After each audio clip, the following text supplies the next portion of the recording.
முயற்சி KK YouTube நேயர்களுக்கு வணக்கம். இன்றைக்கி நம்ம பார்க்க போகிற வீடியோ ஒரு ஆன்மீக வீடியோ. எதை பற்றினா ஈக்காடு தாங்கலில் இருக்கிற ஐயனார் கோயிலை பற்றி தான் நம்ம பார்க்க போகிறோம். நம்ம ஒரு கல்யாணத்துக்கு போகிறதுக்காக ஐயனார் கோயிலில் தான் கல்யாணம். எங்கள் வீட்டாண்ட இருக்கிறவங்கலாம் அந்த கோயிலை ஆற்று கோயில் தான் சொல்லுவாங்க. நாங்களும் கிளம்பி போனோம். ஏர்லி மார்னிங் ஒரு 5:30 இருக்கும். அந்த நேரத்தில் நாங்கள் அந்த கோயில் உள்ள நுழையும் போது இப்போ வெயில் காலம்ல, காலையில் இளம் வெயில்.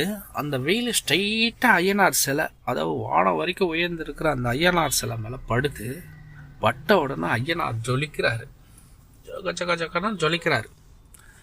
இதை பார்த்த உடனே நேராக நாங்கள் மண்டபம் அந்த கல்யாணம் இதுக்கு போகல, நேராக கோயிலுக்குள்ளே போயிட்டோம். கோயிலுக்குள்ளே பார்த்தா கல்யாணத்துக்கு வந்த அத்தனை பேருமே அங்கே தான் இருக்காங்க, பொண்ணும் மாப்பிள்ளை முதற்கொண்டு.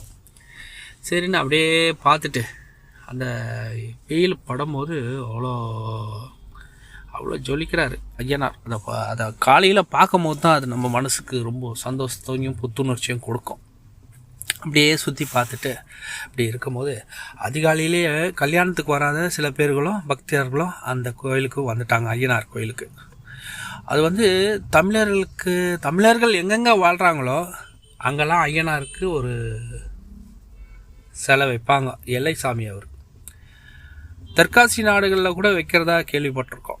தெற்காசி நாடுகளில் தமிழர்கள் வசிக்கிறாங்களே, அங்கே கூட ஐயனார் சிலை இருக்குதா சொல்கிறாங்க. அது உண்மைதான். மேலும் இங்கே வர்றவங்களுக்கு பில்லி சூனியம், அந்த மாதிரி பில்லி சூனியம், மாந்திரிகம், அந்த மாதிரி கஷ்டப்படுறாங்களே, இந்த கோயிலுக்குள்ளே வந்தாலே போதும், எல்லாம் போயிடும். மேலும் தாயத்தை கொடுக்குறாங்க. அந்த கயிறு, சிகப்பு கயிறு, கருப்பு கயிறு, வண்டியிலையும் கட்டிக்கலாம், கையிலையும் கட்டிக்கலாம். அது ரொம்ப நல்லது. அதுவும் பண்ணுறாங்க. அமாவாசை அன்னைக்கு இங்கே பூஜை நடக்கும். அந்த பூஜையில் கலந்துக்கிட்டால் நம்ம நினச்சதெல்லாம் நடக்கும். முதல்ல வீடு இல்லாதவங்களுக்கு வீடு கிடைக்கும். நம்பிக்கையோடு வாங்க, ஐயனாரை தரிசனம் பண்ணிட்டு போங்க. வாழ்க வளமுடன். நன்றி, வணக்கம்.